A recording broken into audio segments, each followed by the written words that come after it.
Welcome to New Mexico Black Rifle Operators Union. I'm your host, Sean. First and foremost, thank you. I've noticed I'm getting a few more subscribers now, and as long as that keeps going, I'll keep going. And, I'll keep going because it's just a hobby for me anyway, and I like doing this. So, happy Cinco de Mayo. I'm dropping this on Sunday, Cinco de Mayo. I think it's a weird American mix of holiday because it's actually the celebration of the liberation of Mexico. So I don't understand why Americans celebrate it, but, being Hispanic myself, I don't really care. It's kind of like St. Patrick's Day. Everybody's Mexican today. Everybody's Irish on St. Patrick's Day. But I digress. So what are the big happenings in the 2A? The one that I could tell you that was going down that I think could have some repercussions for New Mexico specifically is there's FPC and GOA have raised a lawsuit against the ATF yet again for their universal background checks that they're doing in Texas and a couple other states. To me, this seems a little late because in New Mexico, we've had this for over a year or 2 years, possibly 3, where we have universal background checks in New Mexico. Now, we fought it. I remember going to speak in Santa Fe and going to protest against this particular one, but it didn't matter. My state is blue enough that it passed. Now, if you don't know what universal background checks are, is that everything, including private sales, have to go through an FFL for a background check. That sounds great on paper. How do they enforce it? That's the big one. Number 2, it also has no provision for if you want to leave firearms to your family members or lend one to your friend. You're supposed to have a background check for it. This is all bullcrap, in my opinion, because it's a piece of property and it doesn't really matter. But, that's how the government likes to intrude in your life. But getting back to what I've been talking about reloading, there are several skills that you get as a shooter, as a hunter, as someone who's an advocate for the 2A. One of them I keep talking about is being a mentor for 2A people. New people that are getting into guns who maybe not have had the most exposure to things like I have. I've done everything you could possibly do with a gun. I hate to say it that way, but it's kind of true. I've trained with them. I've been shot at, not in a good way. Or not that there's ever a good way to be shot at. I've had to deal with school shootings. I've had to deal with the repercussions of firearms use. I personally have never really had to use a firearm. I've had to exhibit that I have them, and that was the most I ever had to do, mostly because instantly when I drew my gun, the person left. This was in Albuquerque. I had someone jump into my car, or a car I was riding in, and this homeless man jumped in the car and started rummaging through the console. He jumped in through the driver's seat, and as I drew my pistol and started to pull up to get ready to shoot, he saw my gun and took off. Okay? Actually, there's a second time. The second time, almost a similar situation, only this was in Farmington, which was a little more shocking. I went to go get lunch, and I was opening my truck door, and this homeless dude jumped in between me and my seat in my truck and started doing the same exact thing and then saying I was going to give him a ride, at which time I reached to draw my gun. Said gun came out of this holster. I was getting ready to lock onto my target, so to speak, or acquire my target. The person saw it and took off. Okay. At that point, if you're a good 2A person and you've done anything with a CCW class, you know that the threat is over. They're running away. Now, if there was a confrontation or they had pulled a gun or pulled a knife or something else, then that goes into a different threat matrix, and then you're in a different world, and then you have to actually use it. So it did its job both times, and I didn't have to do anything. Now, I say that because both times it was in that last little bit of the OODA loop where I was acquiring the target where they ran. Okay? Once the threat is over, you're not legally allowed to shoot someone. Okay? You can't shoot them in the back. You can't shoot them when they're running away because they're no longer posing a threat. And yes, you are judged on that one split millisecond, and technically I think I probably could have got away with either situation. I kind of am happy that they ended up that way because there's a lot of emotional baggage that you end up with if you actually have to draw your gun. But back to mentorship. What I was going to say about reloading is there's some decisions you had to make about the first caliber you're going to reload if you're getting into this. Okay. The first one you should do, without a doubt, is find a mentor. Someone who's done the reloading stuff themselves. Someone who you can check out their reloading setup. Maybe someone that you're willing to invite over for a cup of coffee to your house so they can see your reloading setup or the beginning of it. Or you can have a cup of coffee and talk about those pieces, parts to enter into reloading. Okay? Once you've figured that piece out, the rest kind of rolls pretty quickly. Okay? So the next thing you're going to do is choose your favorite caliber or the caliber you're going to start with. Everyone has a starting point with reloading. For me, it was the 8mm Mauser because that was the first deer rifle I had, and that was the one rifle I had that I continually used. So this is what my dad and my uncles taught me how to reload. So I learned how to rifle reload first. Now, that may not be the case. Maybe you chose pistol. There are probably four calibers that are really, really popular in the United States. I had to add 4 because of the 22. I keep forgetting the 22 because I don't shoot it as much as I once did. 22 long rifle, that is. 9mm, I think everybody that's in the 2A usually has a 9mm or something equivalent, 940, 45, something like that. The 5.56, by and large, I think is one of the most popular calibers in the United States, if not the most popular caliber. I would add the 308. So those were the 4 that I could see, because usually how you see this happening is a graduation. Some people will end up with a 22 when they're younger, graduate to an AR-15, because it's your first really black rifle for most Americans. Mine was a Kalashnikov, but other people, that AR-15, especially nowadays, is probably the gun that they're going to gravitate towards the most. Then when you have a 5.56 for a while, you inevitably want to start graduating up. You see the AR-10s, you start looking at battle rifles, and that's usually where I've seen my friends and the new people in the 2A, what they graduate to is a 308 or a 6.5 Creedmoor. Okay. Now, what does that mean? It means that if you've got one of those really, really popular calibers, you have a breadth of reloading data for everything. And you also have a breadth of components for everything, meaning that you have a bullet selection that you can choose from for any use case possible with those calibers, from varminting to training to self-defense to hunting. You have that option when you choose one of those primary calibers. Maybe yours is a little different. Maybe you have a military rework rifle, or you just acquired a military surplus rifle. One of my good friends, Joel, he just acquired a 7.65 Mauser. Okay, anyone who knows anything about rifles, specifically military surplus, knows that ammunition doesn't grow on trees. So what do? There's a couple options.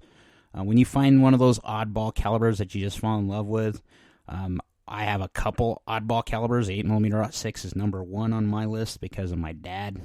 If you don't know what that is, take a German K98, ream the chamber to an 06, but keep the bullet diameter, the barrel itself, and you end up with an 8mm 06. It used to be called in the 50s and 60s a poor man's Magnum, and it was a great way to take a 8mm Mauser, give it more legs, give it more usability at a very inexpensive price point. Mine, that being said, you're not going to be able to buy ammunition off the shelf for it. It is a Wildcat.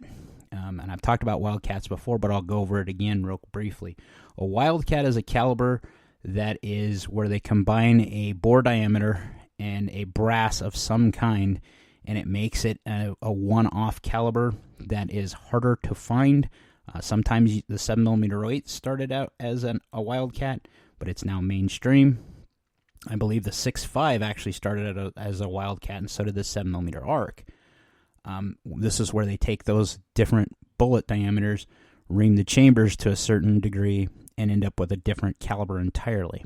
Okay, you're not going to be able to find ammunition everywhere for this, so you're going to have to manufacture it. The next one that I would consider that are hard to find that I like is the 7.62 Tokarev, and the other one would be the 5.45 by 39. Now, I'm still very early in the researching process of how to create the brass for the 545, because anything that comes in the United States for the 545 specifically is actually steel case. And while I have been very tempted to just use the steel case I have and buy the Berdan primers and Berdan priming tools to do what I need to do, there's some reluctance there because I think that's going to affect accuracy. Not that I'm going to get the best accuracy out of a 545, but accurate enough. I like the caliber enough, but the bullets are another problem. You have to swag your bullets. So swag your bullets, there's two different ways of thinking of this. One of them is you're making them the right diameter. So you're just making sure that you're knocking off any of the lead casting pieces if you're using cast bullets for like pistols. But another way, and it used to be called a bullet swag, and this is why I'm still stuck on it, it's a boomer way of saying it, is they actually have a way of pushing the bullet through what used to be called a bullet swag, and it actually takes chunks of metal off the bullet to get it to the right diameter. Because the 545 is actually .219, and since we live in the West, everything's not in metrics here. So you can't buy 545 bullets. You can buy 219 bullets if you're lucky and you're standing on one leg and you can find the round. I think there was a 219 Fireball or something like that, 220 Fireball that uses the 219 bullet, and you can use that. But it's not going to have the weight usually that I'm looking for. In the 545, I'm looking for a 60 grain at the minimum or a 52.5, 53 grain bullet. And when you swag bullets the old way, you're not getting exactly precision weighted bullets. In today's society, that's something that we've gotten very used to. So you've picked your caliber. The next thing I would say is do the research. Okay, do your due diligence. Go find the powder manufacturer of the powder you're planning on using. Go to their website and look at their reloading data. Because their reloading data is going to be a little more extensive, and it's usually basic and an entry point to start where you're going to build your load. Now, when I say build your load, the powder charge. So you're going to figure out first what bullet weight you want when you're compiling this data, because that's going to play into what powder charge you're going to need. The powder charge itself, you're going to see several options for powder from different manufacturers. And that all has to do with how much pressure and the burn times that they have that are going to build this cartridge that you're going to be manufacturing. Acquire the components. So after you've done your research, you're going to acquire the bullets, the brass, the primers you plan on using. You're going to acquire the dies. And if you haven't really acquired the equipment already, you're going to acquire the press and all the other accoutrements to be able to reload. Now, this is expensive, so anybody who has told you that getting into reloading is cheap is lying. You can do it on the cheap. You can buy one of those little tabletop hand upstroke presses from Lee, and they work, and it's a great way to start, but you're going to eventually want to start getting into a setup that is station dependent, meaning you're going to have it on a table that's got everything stable. Your scales aren't going to be moving. You're going to have everything lined out so that you can just go there and start reloading. Now, having lived in apartments for a long time and being raised by reloaders, I learned how to do this on a tabletop, like on a kitchen table, and that's where I got into that upstroke kit that I originally, I still have. It sits in a bag, and if, the ball dropped and I had to go reload in the dirt, I could.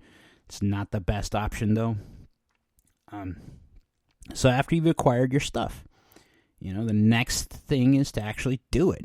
Watch some videos. We will be, and I say we, and as in Lance and myself, we're going to be building some videos or making some videos on the basic processes of reloading.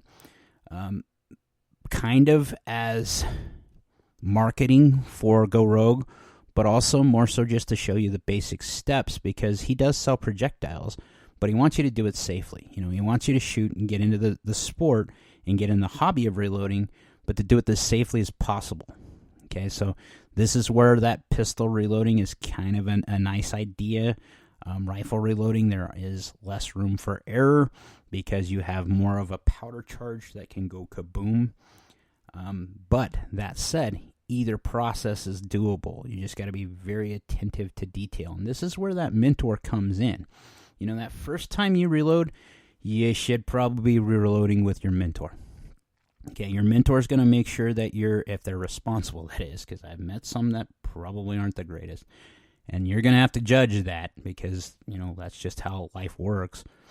They're going to watch you or guide you and give you the steps you need to do this in real life. And if you can't find a mentor, go hit the forums and talk to some people on the forums and see if you don't have anyone locally, or maybe watch a ton more videos on what they're doing, because you can learn from watching videos and doing this. And if you're totally alone, this is a chance to actually meet some good, cool folks and actually start building a community of your own. My buddy Dexton and I have gotten together several times to reload. Sometimes just for myself, sometimes just for him, and sometimes for both of us, so that we could just churn out tons of ammunition at one setting. I've reloaded for my really good friends. I've reloaded for Steven, my best friend since 4th grade. I've reloaded for David. I've reloaded for my friend Nate.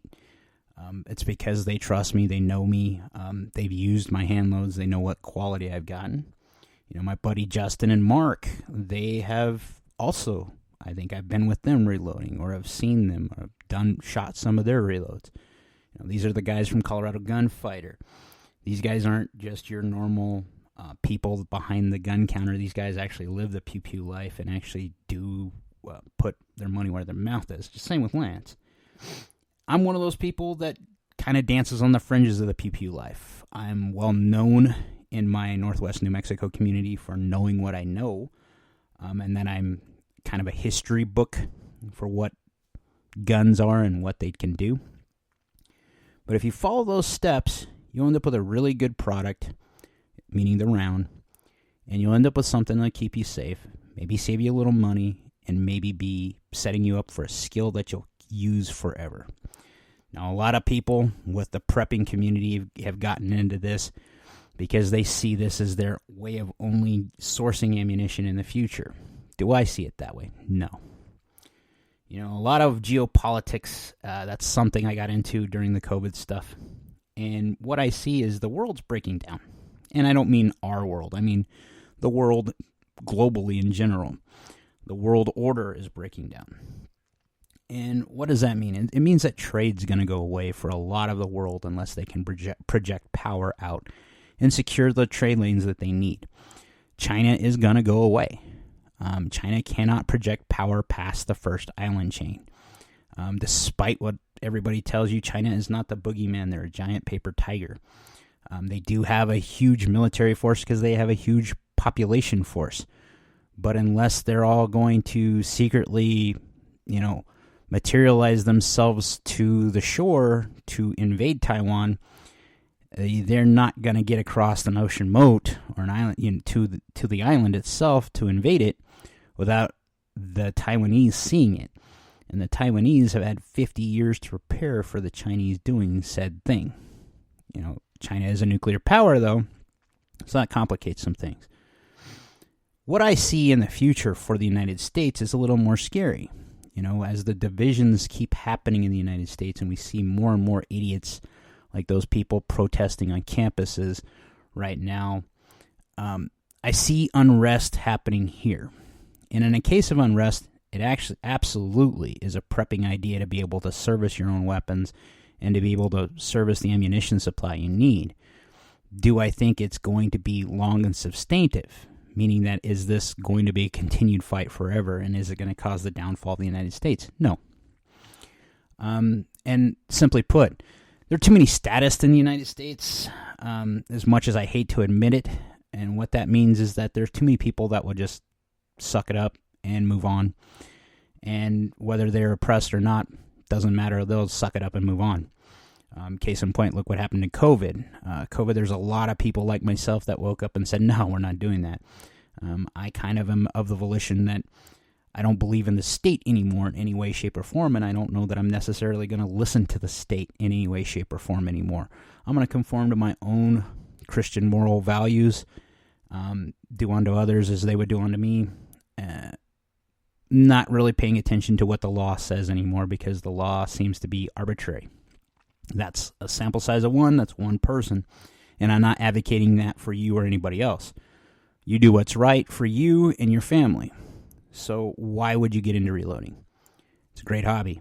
That is the big thing. If you're wanting to become a better shooter, someone who knows all aspects of the 2A, this is something you need to learn how to do so that you know those other pieces and how they interact and what they do. That's one of the reasons why I built the Kalashnikov, was because I wanted to know how to put these guns together, and to learn some extra bit of knowledge. That's always been a thing with me in the 2A. I'm always looking for more knowledge. That's why I watch so many things and look at so many things. One last plug. Go check out Robski at AKOU. He takes 7.62x39 Kalashnikov and rings 7 out of 10 rounds at 508 yards. Hits a man-sized target. Anyone who tells you the Kalashnikov can't do that in 7.62x39, better slip into their PJs, because it's very much possible. It depends on the shooter, but you can do it. Like, share, subscribe. Most importantly, be great.